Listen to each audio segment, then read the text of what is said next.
Hello, I'm Reverent Parker. Today I'm going to talk about time. How time was marked in the biblical period. Time was marked by sunrise and sunset, phases of the moon, and location of a few constellations. But there was no names for days and months, and no accurate knowledge of years.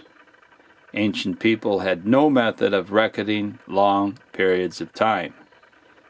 They dated from the great and well-known events, like the founding of Rome, 753 BC, the beginning of the Olympic Games, 766 BC, the founding of the Seleucid dynasty, 13 BC, the Exodus, the Babylonian exile, the earthquake, the great Amos 1,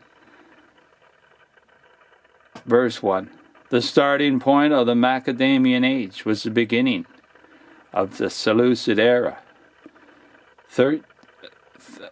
312 BC.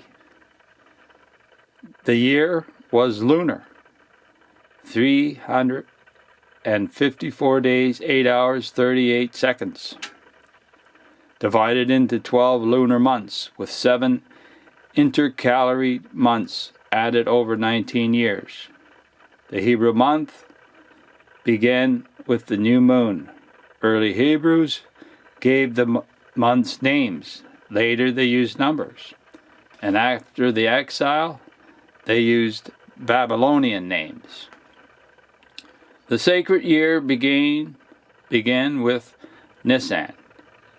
March, April. The secular year was Tishri. September, October. Months were divided by the Jews into weeks and 7 days, ending with the Sabbath. Exodus 20, verse 11. Deuteronomy 5:14, chapter 14, 15. Days were divided into 24 hours and 60 minutes and 60 seconds. The Roman day began at midnight and had 12 hours. The Hebrew day was reckoned by sunset. Night was divided into watches. The Hebrews had 3 watches.